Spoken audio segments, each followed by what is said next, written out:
Hello po, ayan, magandang araw, magandang gabi, no? Kung nasa panig man tayo ng mundo, ayan po, ha? And tayo mag-start na naman ang ating reading. Ayan, kamusta po sa lahat? Ayan. Yung last reading natin ay medyo mabigat, kaya ngayon lang tayo ulit nakapag-reading, ha? Medyo inano ko rin siya ng isang araw at hindi ko siya maalis-alis sa aking damdamin. Ayun po, no? Sana feeling ko ang daming naka-resonate po talaga, no? Habang binabasa ko yung mga comments ninyo. Ayan, tumutulo pa rin ang luha ko sa sobrang dami na naka-resonate na yun. So, hindi ko talaga nga napigilan yung sarili ko. Iba nga sa inyo mga, tawag ko sinagot ko pa yung mga comments. Ayan, especially yung mga sobra talaga yung pain na nararamdaman sa ngayon ha, o nakaramdam ng ganun.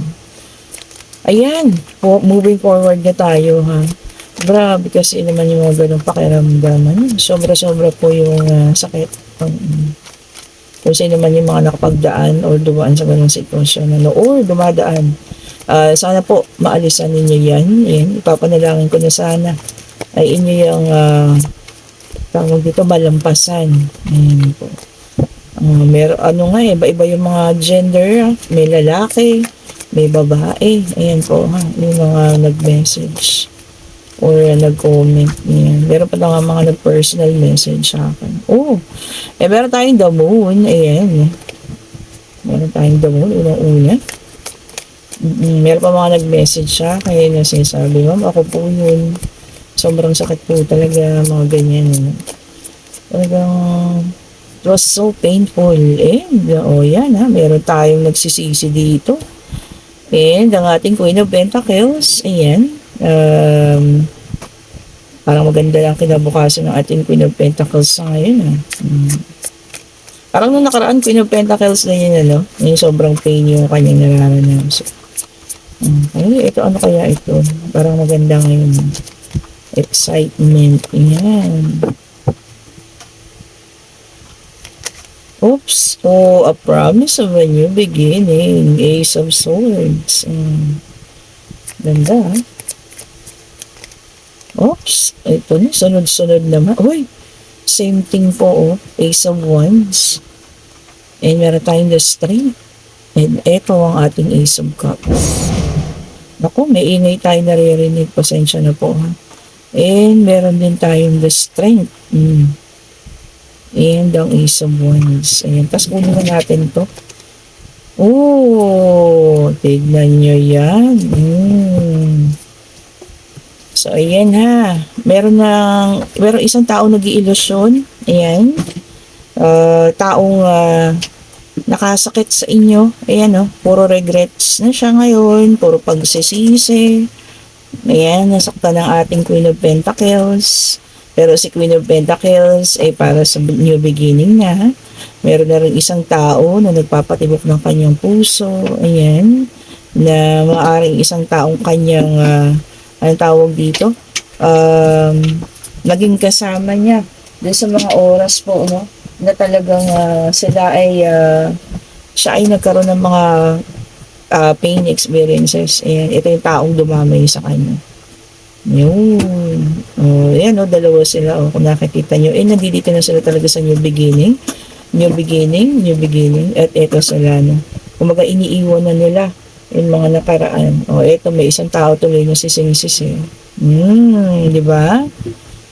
So, umalis ang ating Queen of Pentacles sa relasyon na yun, ha? Meron pa nag-i-illusion. Maaring siya. Ayan, kung sino may nagsisisi, nag-i-illusion pa or humihiling na sana bumalik po si Queen of Pentacles natin, ha? No gender specification po pala tayo, ha? Pwedeng babae ito, pwedeng lalaki. Ayan. No gender specification. Ayan na, kumbaga nagdesisyon na si ating Queen of Pentacles na sa kalmadong buhay na lang. Mas maayos, ayan. Iniwan yung nakaraan. Okay po. Kumbaga ayaw niya. Sabi niya, dito na lang ako. Dito sa isang tao na to, na siyang bumuo sa akin. Maaaring ito po ay kanyang kaibigan, naging malapit na tao sa kanya, na talaga naging nakasama niya. Yung sa panahon na sobra yung pain na kanya nararamdaman. Ayan. Ayan po ha. Ang ating reading for today. Isang babae, isang lalaki na umalis na sa isang napakasakit na sitwasyon. Sa ngayon kasi hindi niya palubusan namang minamahal ito mga tao na to, no? Pero pinili niya na dito na lang siya dito sa taong to kasi alam niyang ito yung tao na makakabuti sa kanya. At ito yung taong hindi siya iniwanan. Sa lahat ng mga panahon na siya ay down na down. Ayan. Nagkaroon ng problema doon sa ex niya na ngayon sising-sisi naman. Ayan, and meron tayong the world in reverse. Ayan. Sabi rito may mga delays. Maaaring ito po ay magkakaroon kayo ng mga delay ha. Ito ay para sa ilan. Maaaring delay sa sahod, ganyan. Nakakainis yung ganun ha. Especially kung magkakaroon ng delay sa sahod. Ayan. Or meron kayong mga desisyon na i-delay ninyo. Ayan po ha, para sa ilan yan. Ayan, Queen of Pentacles na naman. Ayan, kasi nurturing ng ating Queen of Pentacles. Ayan, mapagmahal.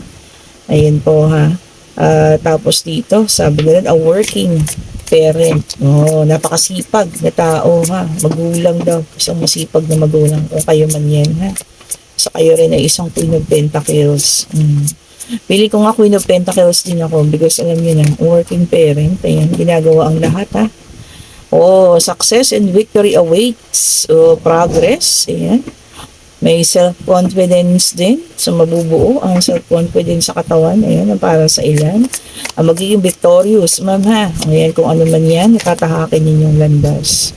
And, meron din, pala yan ha. May lumabas na tayong earth, fire. And this is a fire sign too. Page of Wands.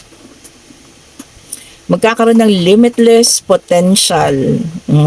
Ayan ha. Sabi rito, limitless, walang humpay. Na potential. Ayan, kung ano man yan ha. Maaring sa pagtatrabaho. And meron din pong balita na maaring matanggap kayo. Ayan. News, hindi lang sinabi kung maganda or nakalagay lang po ay news or isang mensahe. Or merong isang magme-mensahe sa inyo. Ayan.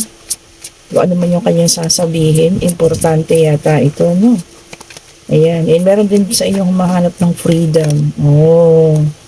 Freedom na, ha? Gusto niyo talagang kumawala. And then, Four of Wands, which is a fire sign. Ayan, puro fire naman ngayon, ha? Puro apoy. Ayan po, celebration of life. Ayan. Baka meron ng magpapakasal. Meron binyagan. Ayan. Celebration of life. Birthday. Nararamdaman ko na parang magiging maayos na ating August na. Hindi kagaya nito. August. September po ha. Nararamdaman ko na. Kasi malapit na talaga magtapos. Ilang araw na lang. So parang gumagaang-gaang na. Hindi kagaya nung papasok ang August. Sobrang bigat talaga. No? Doon ko nga naramdaman. Sabi ko parang maraming pangyayari. Ayan. Magaganap. At tayo mismo nga, sinasabi ko nga hindi nakaligtas sa ating ghost month. Ayun. Ayan po. And meron tayong Three of Pentacles. Sabi po dito, yung iba sa inyo, magkakaroon ng disorganized. Mawawala sa alignment, yung mga bagay-bagay. Kung meron kayong mga gustong gawin, ayan, tapos nakaayos na, yun, madi-disorganize daw po, maaaring mo isang tao ha, na i-disorganize yung mga ninyo, nais nyo sanang mangyari.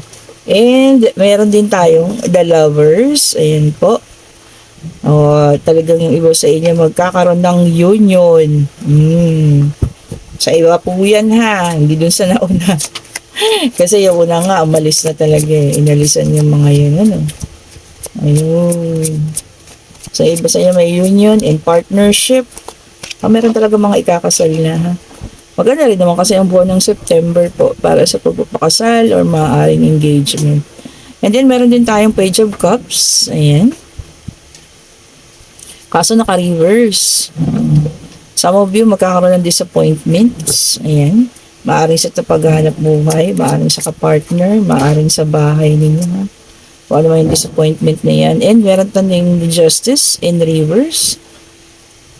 Sabi po yung sa inyo rito magkakaroon ng dishonesty. So, meron magsisinungaling sa inyong tao, ha? Kung sino man yan. Yung pala air. Itong isa, water. Fire, air, water, and earth. Lumabas na po lahat, ha? And meron tayong 7 of Pentacles. Ayan. Yung iba, hard work lang talaga. Hard work lang. Meron mga ano to, yung mga nag-hard work po, meron talaga mga goals sa buhay. Ayan. Kung ano man yung mga goal ninyo, kasi puro pag-hard work lang ang iniisip sa ngayon. Ayan. Hard work lang talaga, no? And then, meron tayong Queen of Swords. Ayan. Ito namang si Queen of Swords natin, sabi niya magkakaroon na siya ng boundaries. Ayan. Lalagyan niya na ng boundaries maaring sa relationship. Para nga naman, no, ituring niya siya ng maayos sa mga tao-tao nito, no? Mga taong nakapaligid sa kanya. Ayan. Hindi siya abusuhin na. And, meron tayong King of Pentacles. Ayan. Yung iba sa inyo makakakuha ng ano yung tawag dito? Mga mana. Ayan, sa mga namayapa na or merong naiwan na pera. Ayan po, ha. Makukuha niyo na raw po yan. Kung meron kayo yung mga maaring sa mga namayapa ninyo kamag-anak na inaayos, yung mga claims, ayan. Magiging maayos na raw po, ha. Makukuha niyo na. Kasi sa pagkaalam ko, medyo yung iba natatagalan yung mga ganyan, ano? Kakaroon mga problema. Ayan, maayos na raw po. Kasi wealth dito, wealth from a past person. So, maaari po yan yung mga, kung ano man yan, ha? Mga claims na nilalakad ninyo. Magiging maayos na po. At ito, lumabas itong mga ito. Meron tayong Page of Pentacles in reverse. Yung iba sa inyo makakaranas daw ng coldness. Kung kanino man yan, ha. So, panlalamig. Maaari sa isang kaibigan, sa isang mahal sa buhay. And meron tayong 6 of Swords in reverse. Yung iba sa inyo magkakaroon ng resistance to change. Ayaw ng pagbabago. Nandyan lang, stagnant sa ganyang sitwasyon. Then, meron tayong 6 of Pentacles in reverse na naman. Puro naka-reverse kayo. Ito naman sabi, self-care. Talagang yung iba sarili lang. Sarili muna. Yung iniisip. Wala muna yung pag-iisip sa mga iba't ibang mga bagay. Diba? Masarap naman talagang unahin ng sarili. Ayan, pasensya na po kayo, ha. Kasi meron ditong bakanteng lupa sa amin. Hindi ko alam kung ano-ano mga binabagsak. Ang iingay po. Sobrang lakas ng kanilang pagbabagsak. Ayan. And meron tayong Ace of Swords. Ayan. Hindi siya naka-reverse ngayon, ha. Sabi rito, new ideas. Sharp mind. Makakapag-isip ng mga bagong idea. Ayan. Kung ano man po yan. Maaaring sa business ninyo. Maaaring sa trabaho ninyo, ha. Okay. Kung ano man po yun, ha. Ayan. Doon sa nauna nating reading, tong tao na to ay maaaring sa isang siguro relasyon siya na inaabuso siya, maaring emosyonal, maaring physical. Ayan, nakapag-desisyon siya na iwanan na kung sino man yung taong na kanya na umaabuso sa kanya, sumama siya dun sa tao na laging nakaagapay sa kanya. Ayun, laging nakabantay. Whether kasal sila nung nauna, ha. Ayun po, iniwan niya yung nauna, at talagang gusto niya para sa pagbabago. Ayun na, yung una natin. Para po sa pag-ibigan ng ilan, action speaks louder than voice or than words. If you want to know what someone is feeling, watch what they are doing. Baka naman po kasi may nagpaparamdam na tapos tayo ay parang wala lang. Hindi naman lang natin nakikita, ha. So, i-check nyo po yung paligid. Baka may taong nagpaparamdam na, ha. And then, reaching your goal, everything you want from this connection will manifest in the near future. Ito naman, nahanap na. Kaso, siguro medyo may kabagalan yung person. Kaya, ayun, i-manifest lang daw po, ha. At maayos din naman po ang lahat. You have known this person before. It is a soulmate from a past life. Kung sino naman po ang kadiling nyo ngayon, ayan, at medyo may iba kayong pakiramdam, soulmate nyo raw po yan.